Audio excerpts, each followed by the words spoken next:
केलंय संजय राऊत सामनाथ संपादकीय केलेलं आहे की लोकसभेच्या निकालानंतर इंडिया आघाडी ठरली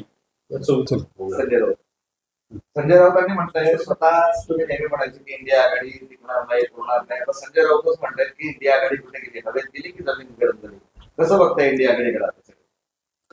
इंडिया आघाडी मुळामध्ये लोकसभेच्या निवडणुकीपुरती बनायचा प्रयत्न झाला होता, परंतु ज्या पक्षांना स्वतःचं अस्तित्व नाही असे अनेक पक्ष त्यामध्ये इन्व्हॉल्व झाले. जवळपास 27 पक्षाचं मिळून झालेली ती इंडिया आघाडी, ती लोकसभेमध्येच त्याचा धुव्वा उडाला होता.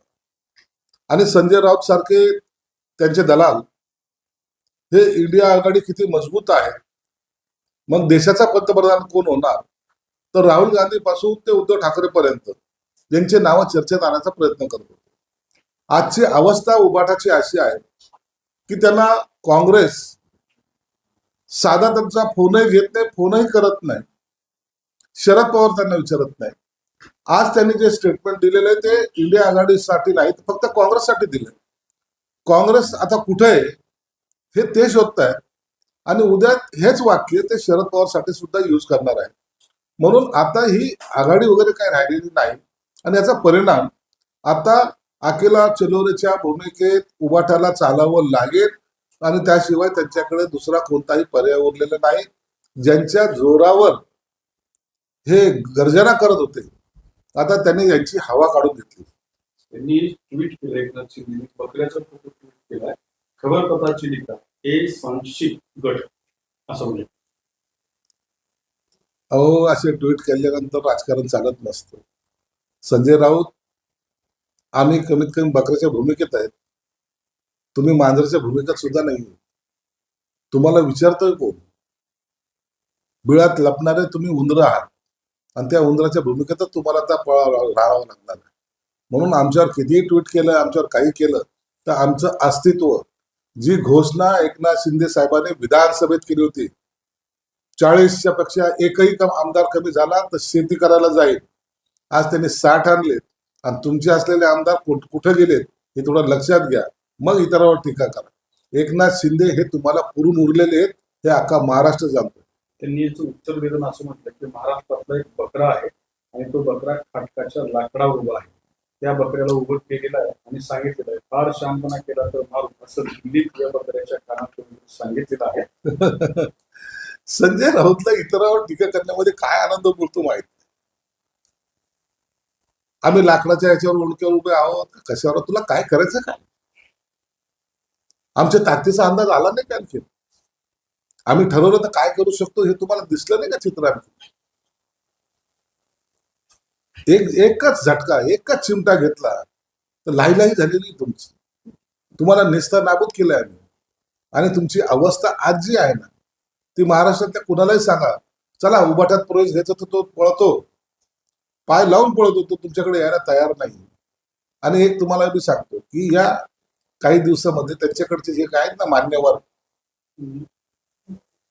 जे ह्यांना कंटाळलेले, यांच्या जाचाला कंटाळलेत ना, त्या सर्व मान्यवरांचा प्रवेश आम्ही शिवसेनेत करणार आहोत. उद्धव ठाकरे लोकांच्या दौऱ्यावर चालले तर नारायण राणेंनी असा निर्णय दिलाय व्यावसायिकांना की दौऱ्यावर आल्याच्या नंतर कोंबड्या वगैरे, मासे वगैरे हे सगळं पण. उद्धव ठाकरेंच्या दौऱ्याचं एवढं काय तुम्हाला अप्रूप वाटतंय? हे कधीतरी वर्ष 6 महिन्यातून असं एखादा फेरी मारत असतात. 10 मिनिटाचा दौरा, अर्ध्या तासाचा दौरा हा त्याचा ठरलेला प्रोग्राम असतो. जाणे, एक मेळावा घेणे, निघणे. अरे पक्ष कसा चालवायचा कमीत कमी त्या शरद पवार साहेबांकडून तरी शिका. तुम्ही ज्यांना नावं ठेवता ना त्या एकनाथ शिंदे साहेबांकडून शिका, दौरे कसे असतात. हे फक्त फार दिवस झाले आता घरात बसून करमत नाही म्हणून काढलेले दौरे, आणि ह्या दौऱ्याला तसा कोणताही अर्थ नाही. तुम्ही पाहाल त्या दौऱ्याचं, जर तुम्ही जेव्हा चॅनलवाले जेव्हा शूट करतील त्या टायमाला तुम्हाला कळेल त्यांना मिळालेला रिस्पॉन्स कसा आहे. मासे मटण बंदच ठेवलं पाहिजे. अरे जातात ते, हा संजय राऊत जाऊन नाशिकला मटण खातो, आता हे कोकणात जाऊन मासे खातील, दुसरं काय राहिलं यांच्याकडे? रायगडच्या पालकमंत्री पदावर आज अमित शहा जेवायला, प्रश्न सुटेल का रायगडच्या मंत्रिपदाचा?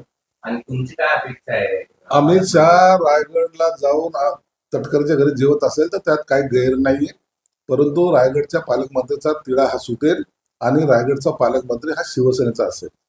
नितीश राणे अंबादास झाल्यानंतर जरा मी काही जेलमध्ये जात नाही, जेलमध्ये जाण्याची माझी दिवस नाही, पण त्यांचे आणि त्यांच्या मालकाचे जेलमध्ये जाण्याचे दिवस जवळ.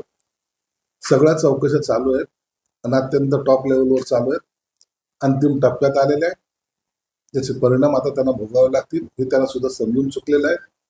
म्हणून वारंवार देवेंद्र फडणवीस साहेबांकडे जाऊन गळा भेट घेणे, चहा पिणे, हे जे काही कार्यक्रम चालले होते ना, ते त्याच्यासाठी की कमीत कमी आम्हाला सॉफ्ट कॉर्नर द्या. परंतु तुम्ही काही जरी केलं तरी आता तुम्हाला सजेपासून मुक्तता नाहीये. तुम्हाला जेल हे तुमचं आता घर होणार आहे. कुठल्या प्रकरणात ईडी अनेक आहेत, अनेक प्रकरणे त्यांचे. पत्रसाळा घोटाळा आहे, मुंबई महानगरपालिकेमध्ये झालेले घोटाळे आहेत, अनेक अनेक टेंडरचे घोटाळे आहेत. या सर्व घोटाळ्याची चौकशी चालू आहेत. कॅगने सुद्धा त्याच्यात रिपोर्ट दिलेला आहे यांच्या विरोधात. आणि म्हणून त्या संबंधित जे जे कोणी असतील ते सर्वांवर कारवाई होणार आहे. एकनाथ शिंदे नेते आणि तुमच्या पक्षाचे नेते हे अमित शहा आहेत. प्रमुख तुमच्या पक्षाचे असं एक संजय राऊत. आमच्या पक्षाचे नेते एकनाथ शिंदे तर आहेच आहे आणि आम्हाला वरिष्ठ म्हणून जर अमित शहा मार्गदर्शन करत असेल तर आम्ही त्याला गैर मानत नाहीत. सोनिया गांधीपेक्षा अमित शहा केव्हाही चांगले, ही आमची भूमिका आहे. म्हणून अमित शहा असतील, नरेंद्र मोदी साहेब असतील, यांचं मार्गदर्शन आम्ही निश्चित घेतो. एनडीए मध्ये असताना एकमेकांशी संबंध ठेवणं हे फक्त एकनाथ शिंदे साहेब करू शकतात. सुधीर साळवी जे तुमच्या गटात येणार होते, तुमची नाराजी दूर झाली आणि त्यांना सचिव म्हणून आता कुठल्या गटाने केले आणि महानगरपालिकेची जबाबदारी दिली. उबाटामध्ये जो कोणी नाराज होईल आणि आम्हाला वरिष्ठ म्हणून जर अमित शहा मार्गदर्शन करत असेल तर आम्ही त्याला गैर मानत नाहीत. सोनिया गांधीपेक्षा अमित शहा केव्हाही चांगले, ही आमची भूमिका आहे. म्हणून अमित शहा असतील, नरेंद्र मोदी साहेब असतील, यांचं मार्गदर्शन आम्ही निश्चित घेतो. एनडीए मध्ये असताना एकमेकांशी संबंध ठेवणं हे फक्त एकनाथ शिंदे साहेब करू शकतात. सुधीर साळवी जे तुमच्या गटात येणार होते, तुमची नाराजी दूर झाली आणि त्यांना सचिव म्हणून आता कुठल्या गटाने केले आणि महानगरपालिकेची जबाबदारी दिली. उबाटामध्ये जो कोणी नाराज होईल त्याला तातडीने पद दिले जातात. पक्ष सोडू नये यासाठी हा सगळा खटाटोप होतो. तुम्ही उद्या सांगा मी पक्ष सोडतोय, तातडीने तुम्हाला पद देतात, तोंडाला पानं पुसतात, नंतर त्यांचे फोन घ्यायचे नाही. ही त्यांची मोडस ऑपरेंडसी आहे. आणि म्हणून त्यांना जरी पद दिलं असेल तरी ते मनापासून तिकडे काम करणार नाही. शेतकऱ्यांच्या कर्जमाफीसाठी तुमच्या घरासमोर आणि राज्यभर सगळीकडे राहायचं आंदोलन केलं. कर्जमाफीकडे कसं कर्जमाफी ही करायची आहे, परंतु आर्थिक अडचण सरकारची असल्यामुळे या प्रकरणात थोडा ब्रेक लागला हे सर्वांना माहिती आहे. आणि शेतकरी बांधवांना सुद्धा विनंती आहे की सरकारने दिलेले शब्द सरकारही पाळेल, परंतु त्याला जो काही विलंब लागतो त्यांनी ते समजून घ्यावं. एकदमच आलेलं सरकार आर्थिक जी अडचण आलेली आहे त्यामुळे ही कर्जमाफी थोडी लागते. मुंबईत पाणी टंचाईचा विषय गंभीर बनला आहे. टँकर चालकांनी संप पुकारला आहे. विहिरी मालकांना ज्या नोटीस दिल्या त्यामुळे सगळा नाव सुरू झाला. आणि यावर महानगरपालिका प्रशासनाचा तो विषय अखत्यारीतला विषय असल्यामुळं त्याची दखल ते जरूर घेतील आणि सरकार याच्याकडे लक्ष ठेवेल. चिंता करू नका. एक दिवस दुसऱ्याने सुद्धा जिल्ह्याच्या कामगार झाली. पश्चिम बंगालमध्ये पूर्वरून बराच राडा सुरू आहे, जाळपोळ सुरू आहे, दगडफेक सुरू आहे. परिस्थिती हाताबाहेर गेलेली आहे. चा जो कायदा आहे तिकडे चालू होता. पश्चिम बंगालमध्ये घडणार आहे. पश्चिम बंगाल असेल, हैदराबाद असेल, या ज्या ज्या ठिकाणी निजाम राजवटी होत्या किंवा ज्या ठिकाणी यांचं प्राबल्य आहे त्या ठिकाणी अशा प्रकारच्या घटना घडत आहेत. पण सरकार त्या घटनेला सख्तपणे त्यांना मोडीत काढेल. जो कायदा पास झाला त्याची कडकपणे अंमलबजावणी केली जाणार आहे. ते बीएमसीची निवडणूक जवळ आली की काही जणांना मुंबईची आठवण येते असं एक चिन्ह म्हणतात आणि मुंबई महाराष्ट्रापासून कोणाची जुनी कॅसेट पुन्हा वाचवली. महानगरपालिका आली, मराठी माणसाचं काय झालं. विधानसभा आली, मराठी माणसाचं काय झालं. लोकसभा आली, मराठी माणसाचं काय झालं. आणि ठेकेदार कोण पोचतायत हे बोंबलणार. ज्यांनी या मुंबईची वाट लावली त्या निवडणुकीच्या काळामध्ये मग मुंबई आता महाराष्ट्रापासून दूर होणार, आपल्याला ती वाचवली पाहिजे. कोण तोडायला चाललंय आणि कशासाठी तोडतील, कुणाची हिंमत आहे. परंतु अशा गोष्टी पसरवायच्या आणि त्यांना वाटतं की हा मुद्दा घेऊन फार लोक आक्रमक होऊन आता आपल्याला मतदान करतील. परंतु तो काळ आता गेलाय. आता लोकांना कळालं हे भंकस बाजी आहे. हे फक्त बोलतात, करत काही नाही, आणि त्याचा परिणाम असा झालेला आहे. लोकसभेमध्ये ज्या पद्धतीने त्यांनी नेरेटिव्ह सेट करून मतं घेतली होती, आता या विधानसभेला त्यांच्या जागा त्यांना दिसलेल्या आहेत, आणि ह्या महानगरपालिकेवर यावेळेला आमचा भगवा झेंडा हा फडकणारच आहे. तहूर राणा फेस्टिवल सुरू आहे भाजपकडून असं आरोप केला संदर्भात. मूर्खपणाचा हा कळस आहे, कळस. राजकारणामध्ये एखादी अशी घटना जी देशाच्या हिताची आहे, त्याच्यावर टीका करणं म्हणजे मूर्खपणा आहे. या प्रत्येक भारतीयाचं स्वप्न आहे की 26/11च्या हल्ल्यामध्ये जे कोणी मृत्युमुखी पडले त्यांना शिक्षा झाली पाहिजे, हे प्रत्येकाचं मत आहे.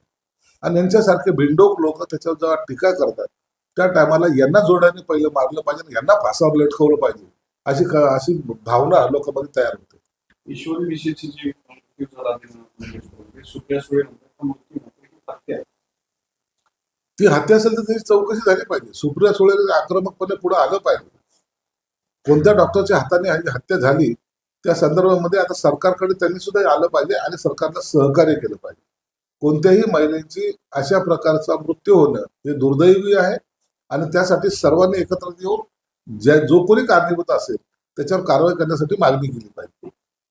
कोरटकर जो आहे तो काल कोर्टात जामीन मिळाल्यानंतर विमानात बसवून तो गायब झाला, तो कुठे गेला सापडत शोध.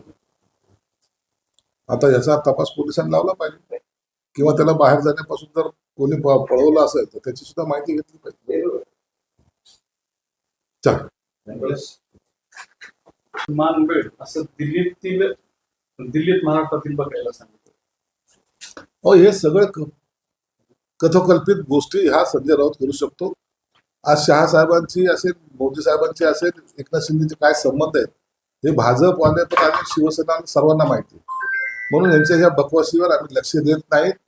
आमची युती मजबूत आहे, मजबूतीने पुढे चाललेली आहे, आणि त्याच्यामध्ये मिठाचा खडा टाकण्याचं जो कोणी काम करेल त्यांना आम्ही खड्यासारखं बाजूला काढून टाकतो. वक्फ सुधारणा कायदा जो आहे त्याच्याबाबत राष्ट्रवादीकडून निवेदन तयार करण्यात आले. नवाब मलिकांच्या नेतृत्वात या समितीकडून शहांना ते निवेदन द्यावं त्यांच्या पक्षाचा तो प्रश्न आहे, परंतु जो वक्फ बोर्डाचा कायदा मंजूर झालाय त्याला आमचा पाठिंबा आहे. फडणवीस आणि शिंदेने रात्री उशिरा अमित शहाची पुण्यात भेट घेतली. रीड्स कार्लटन नावाच्या हॉटेलमध्ये मुक्कामाला असताना याचाच अर्थ आमचं शिंदे साहेबांचं आणि अमित शहाचं किती सख्य आहे हे यावरून दिसून येतं.